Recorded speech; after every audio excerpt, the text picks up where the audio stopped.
l'occurrence, c'est la place de l'architecte. À toi, Adrien. Merci beaucoup.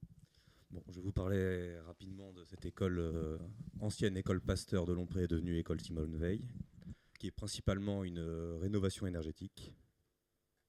Donc c'est une école qui a été construite dans les années 80, en même temps qu'un lotissement de maisons, qui se situe sur la place du village, face à la mairie, à côté du seul commerce du village et à côté de l'église. Donc une place centrale.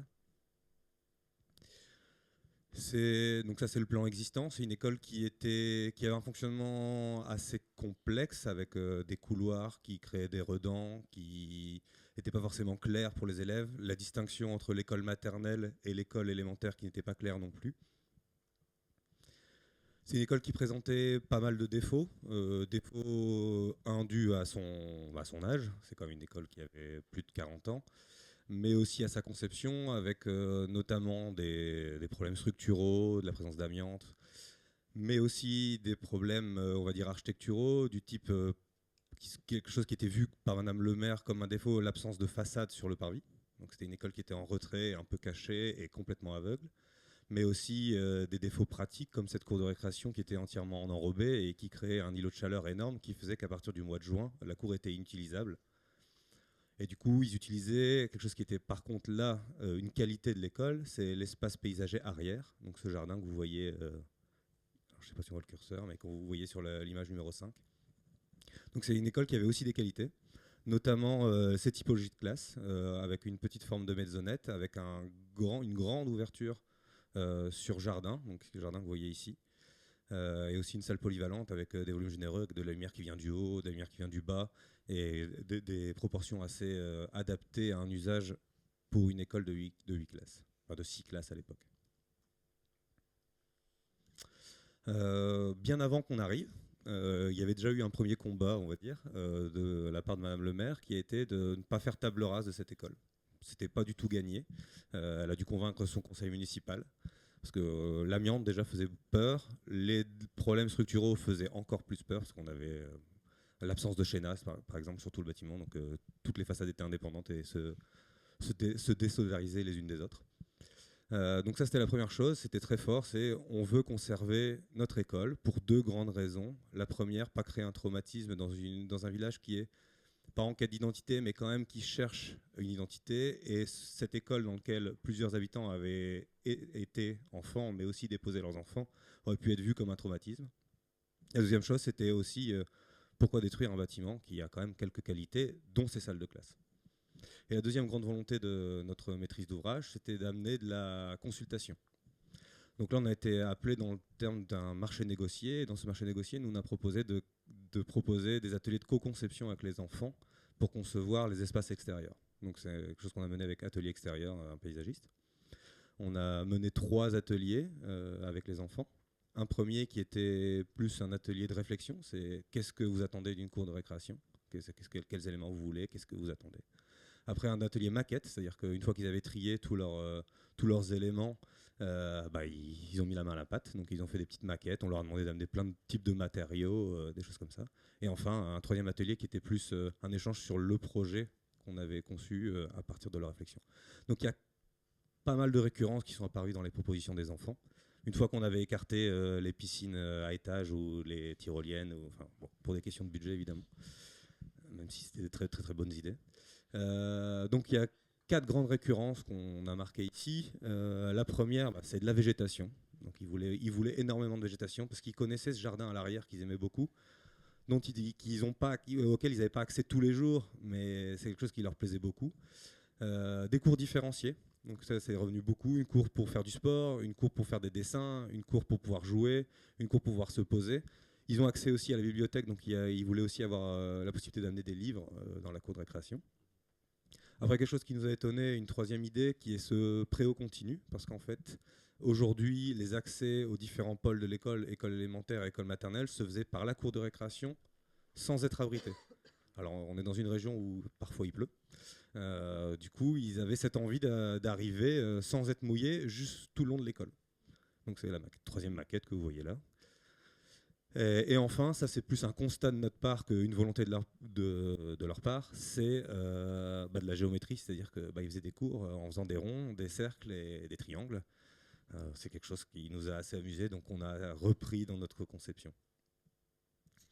Donc notre première action, ça a été ces aménagements extérieurs. Donc on a repris les cours différenciés, donc on a créé 5 cours, une cour temps calme, une cour ludique, une cour un préau-circulaire qui est un peu un mix de l'ensemble, et une cour sportive. Et une cour végétale qui est une grande pelouse accessible, donc c'est quelque chose qu'on a discuté avec les enseignants, la pédagogie qu'il faut avoir avec une pelouse accessible, c'est-à-dire qu'on ne va pas dans la cour pelouse quand il pleut ou quand il a plu 1 ou 2 jours avant. Et ça, c'est quelque chose qui leur a plu d'expliquer ça aux enfants, d'avoir des limites qui se donnent eux-mêmes.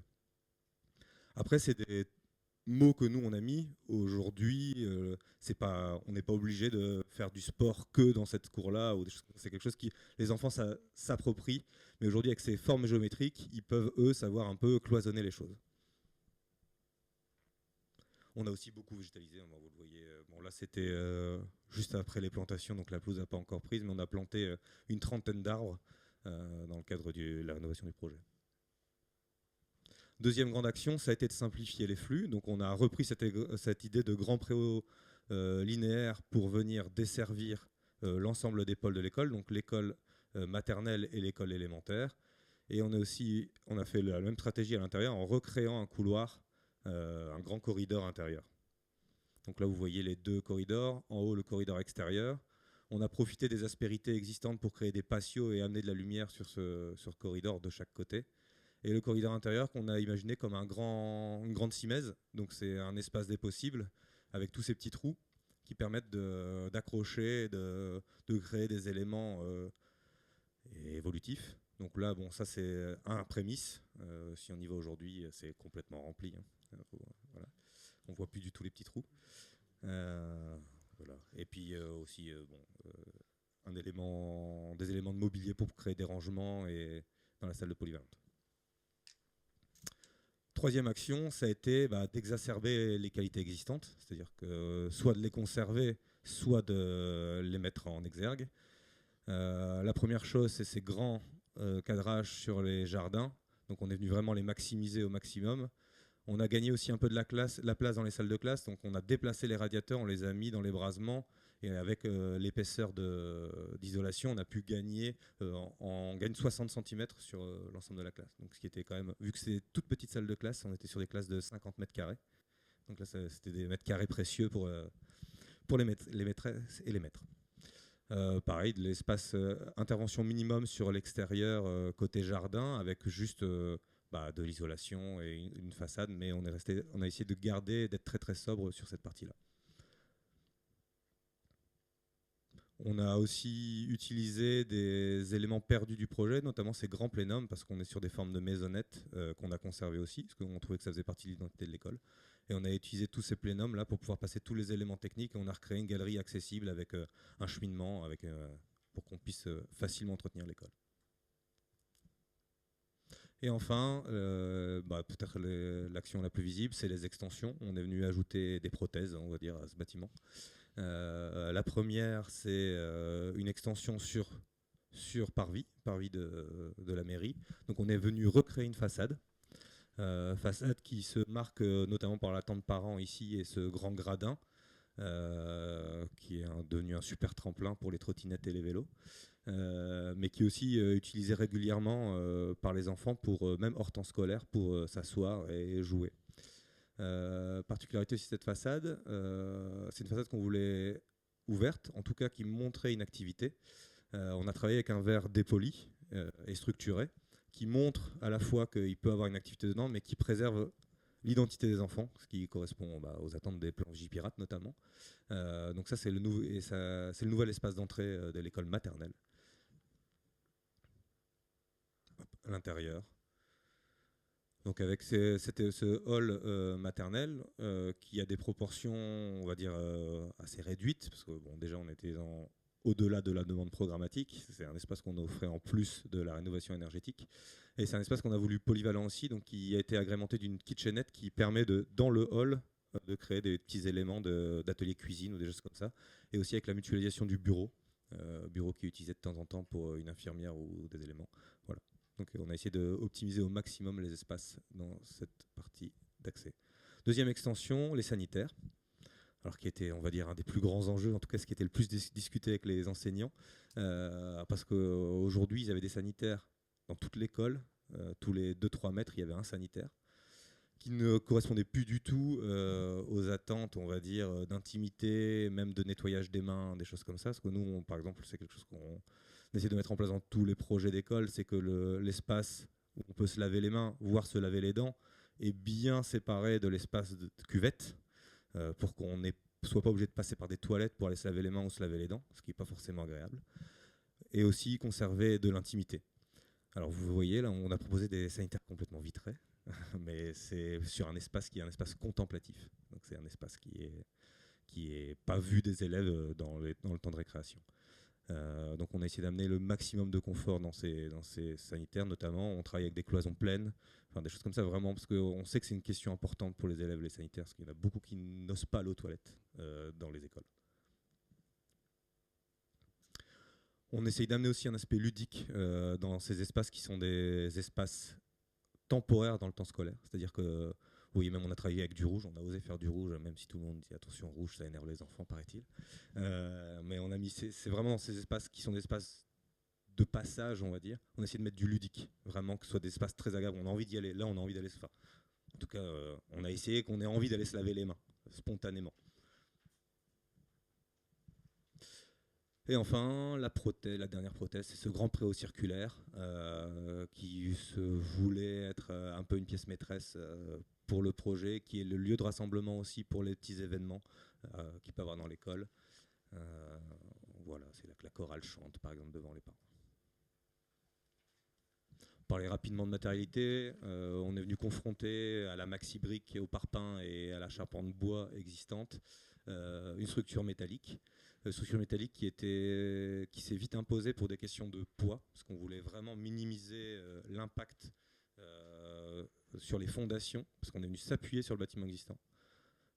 Donc on a travaillé avec du métal pour être le plus léger possible, et essayer vraiment de ne pas surcharger le bâtiment existant qui avait déjà beaucoup de pathologies structurelles. Donc on est venu travailler, on a essayé d'être le plus léger possible. Le métal permet de travailler presque comme un artisanat, donc on peut dessiner tous les détails des assemblages et tout ça. On a vu travailler le métal aussi pour les finitions, donc avec le plafond, la création de luminaires aussi. Vous pouvez voir cette photo. Et à ce métal, on est venu opposer un socle béton plus lourd, béton sablé rouge. Voilà, on travaille du béton, de l'acier et du verre. Je passe rapidement, et des espaces verts. Petite anecdote, on est venu récupérer les charpentes métalliques des préaux préexistants qui étaient plutôt de très bonne qualité. On n'arrive plus à avoir des galvas comme ça aujourd'hui, des fleurs de galva comme ça. Malheureusement, c'est très difficile à avoir. Et on avait vraiment mal au cœur de les jeter. Donc ça, c'est venu un peu en cours de chantier. On a proposé de réutiliser toutes les charpentes métalliques pour créer des jeux pour les enfants, donc du mobilier. Donc c'est devenu à la fois des assises et des jeux. On est venu y rajouter des petits éléments de sécurisation parce qu'il y a des éléments tranchants. Donc on est venu protéger avec des éléments circulaires.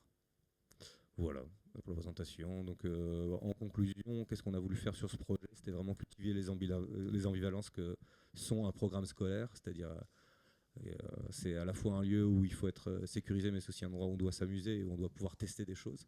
On doit se sentir un petit peu libre. Ça doit être facile à surveiller, mais ça doit être aussi, on ne doit pas être dans un panoptique où on a l'impression d'être surveillé en permanence. Voilà, donc c'est toutes ces ambivalences qu'on a essayé de cultiver dans ce projet et essayer de les amener le plus loin possible avec l'équipe enseignante qui était au départ pas très réceptive, mais qui un petit peu à la fois en discutant, et comme ils ont participé à la conception avec nous, on a trouvé des solutions qui aujourd'hui leur plaisent, même si les enfants de temps en temps rentrent avec de la boue jusqu'à la taille.